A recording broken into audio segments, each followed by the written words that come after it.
انہوں نے تو ایک undeclared war of narrative Pakistan پہ مسلط کی بھی، اور ہمارے ارباب اختیار کو احساس ہے کہ جی یہ کتنے بڑے پیمانے پہ ہمارے خلاف لڑی جا رہی ہے۔ جو نیریٹو انڈیا بنا رہا ہے وہ اسٹریٹجک انٹرسٹ جو ویسٹ کے ہیں اور جو امریکہ کے ہیں اس ریجن میں، ان کے ساتھ وہ سنک کرتے ہیں۔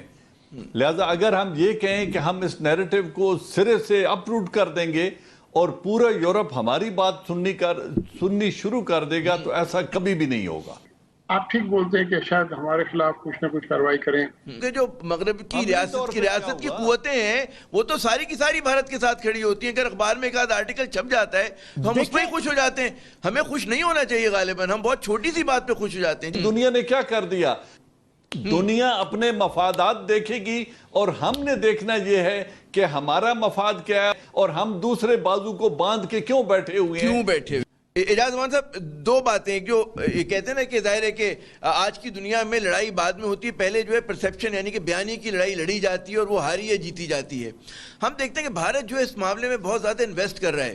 ہم اگر مغربی ممالک کی بات کریں تو وہاں پہ جس طرح سے ان کی بہت ساری این جی اوز جو ہیں وہ ایکٹیو ہیں، اور جس طرح سے وہ وہاں کے مغربی پولیٹیشنز پہ اثر انداز ہونے کی کوشش کر رہے ہیں، یورپین یونین ہو، کینیڈا ہو، بھی کینیڈا میں بلکہ ایک بھارتی جاسوس کسی اخبار کا مدیر تھا، گلوبل نیوز جو کینیڈا کا پرچہ، اس نے اس کو رپورٹ کیا۔ اسی طرح ہم دیکھتے ہیں کہ اگر یورپ کی بات کریں، یورپین یونین کی بات کریں، وہ لاسٹ ایئر جو ہے نومبر دسمبر میں ایک پورا 27 ممبرز کا ڈیلیگیشن سری نگر لے کر گئے، پھر وہ وہاں کی یونیورسٹیز کے ساتھ بہت زیادہ کولیبریٹ کر رہے ہیں، صحافیوں پہ اثر انداز ہو رہے ہیں۔ تو انہوں نے تو ایک undeclared war of narrative Pakistan پہ مسلط کی بھی، اور وہ ہر وقت پاکستان کو بدنام کرتے ہیں، نیوکلیئر پروگرام کو ہمارے بدنام کرتے ہیں، سی پیک کے خلاف ریشہ دوانیاں کرتے ہیں، اور اس کے ساتھ ساتھ جو ہے ظاہر ہے کہ سے ہمارا جو ہے واسطہ جوڑتے ہیں۔ کیا ہمارے ارباب اختیار کو احساس ہے کہ جی یہ کتنے بڑے پیمانے پہ ہمارے خلاف لڑی جا رہی ہے میڈیا پہ؟ جی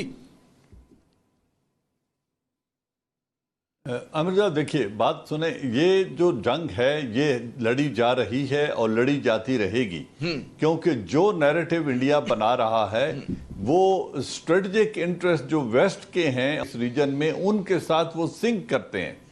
لہذا اگر ہم یہ کہیں کہ ہم اس نیریٹو کو سرے سے اپروٹ کر دیں گے اور پورا یورپ ہماری بات سننی شروع کر دے گا تو ایسا کبھی بھی نہیں ہوگا۔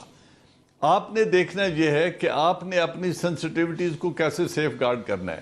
یہ جو دہشت تنظیمیں سو کالڈ تھیں، ان کی لیڈرشپ کو ہم جیل کر چکے ہیں، نظر بند کر چکے ہیں، تنظیمیں ان کی پروسکرائب ہو چکی ہیں، ان کے ایسٹس اور اکاؤنٹ فریز ہو چکے ہیں، اور ان کے خلاف پورے طور پہ مکمل طور پہ قانونی کارروائی پاکستان میں عمل میں لائی جا رہی ہے۔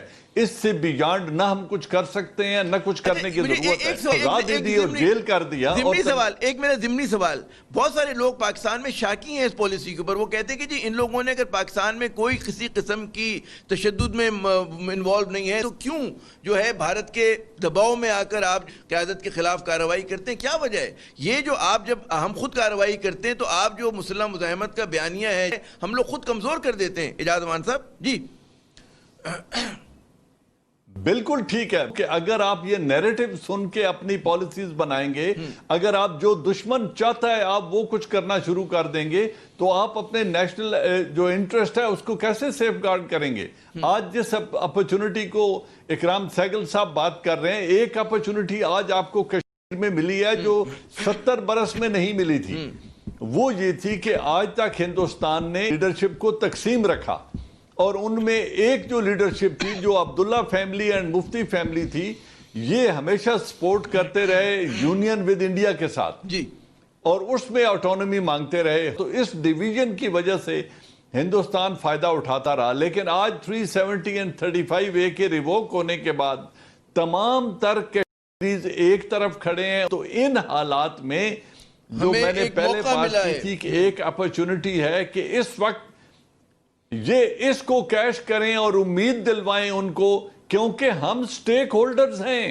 اچھا یہ جو ہماری بات ہو رہی ہے، ہماری بات دیکھیں، اکرام سہگل صاحب بھی کہہ رہے ہیں کہ جی بہت بڑا مطلب ہے، موقع ہے، اپورچونٹی ہے، آپ بھی یہ فرما رہے ہیں کہ جی کیش کریں حالات کو۔ ظاہر ہے کیش اگر کرنے کی بات ہو رہی ہے قمر چیمہ صاحب تو اس کا مطلب ہے کہ عملی مدد کی جائے، اور جو ہم لوگ دشمن کے بیانیے پر ان کے دباؤ میں آ کر اپنے مطلب ہے اپنے ہی لوگوں کے خلاف کارروائی کرتے ہیں۔ پھر جو ایک نیریٹو کی لڑائی بھارت نے پہ مسلط کی ہے، کیا ہمارے ارباب اختیار کو آپ کے خیال میں اس پہ نظر ہے، کوئی اس کو کاؤنٹر کرنے کی کوئی منصوبہ بندی ہے؟ نہیں ہے؟ جی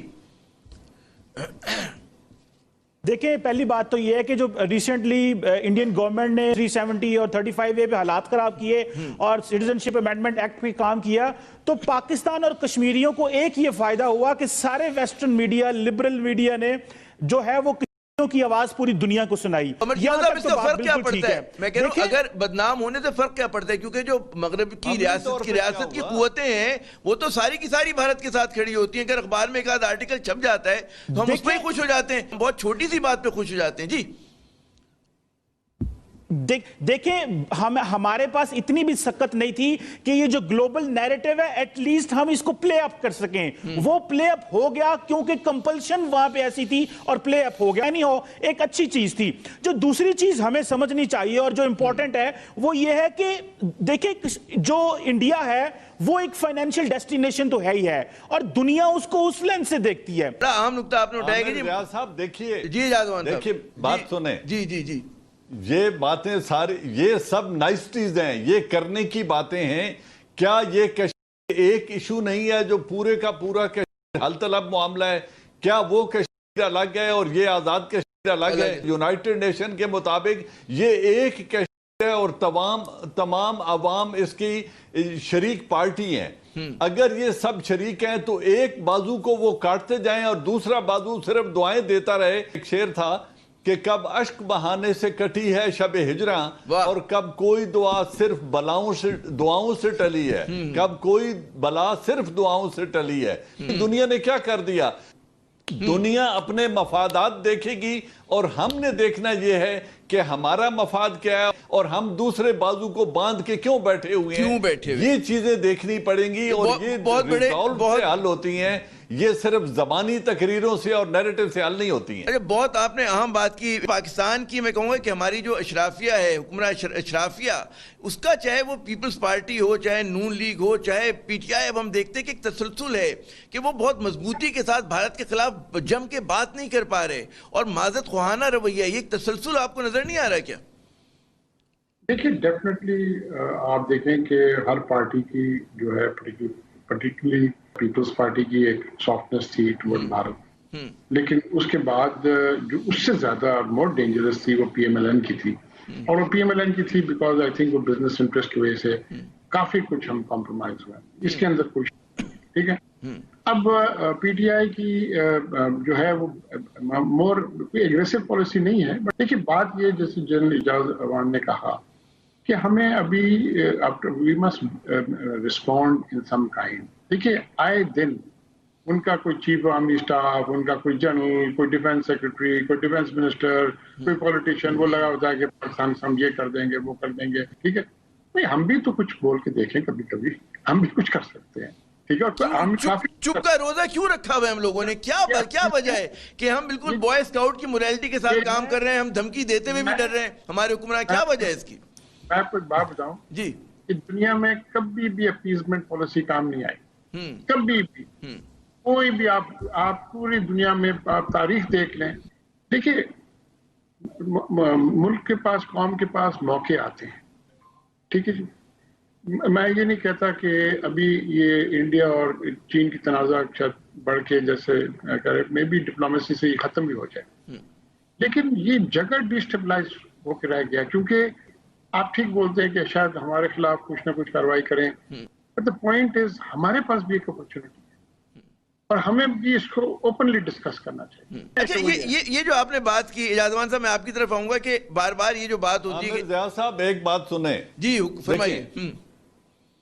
عامر ضیاء صاحب صرف ایک ہماری انڈو پاکستان تاریخ کا ایک چہرہ آپ کے سامنے رکھتا ہوں۔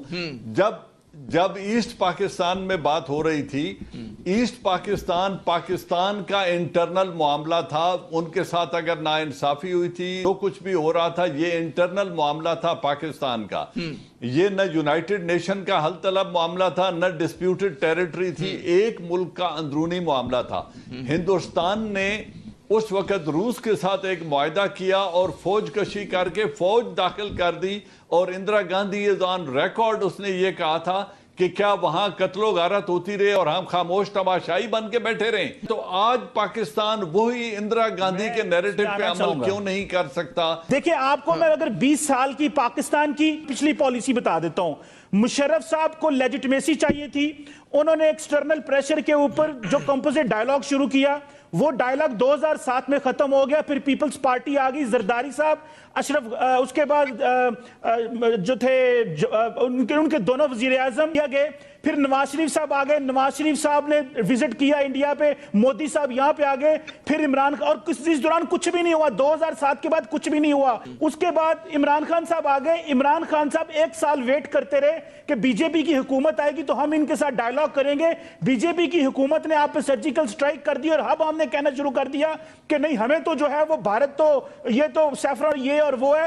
پاکستان کا جو اسٹریٹجک تھاٹ ہے کشمیر کے اوپر وہ کنفیوز رہا ہے, اور ہم ہمیشہ یہ چاہتے رہے کہ ہم بات کریں ان کے ساتھ.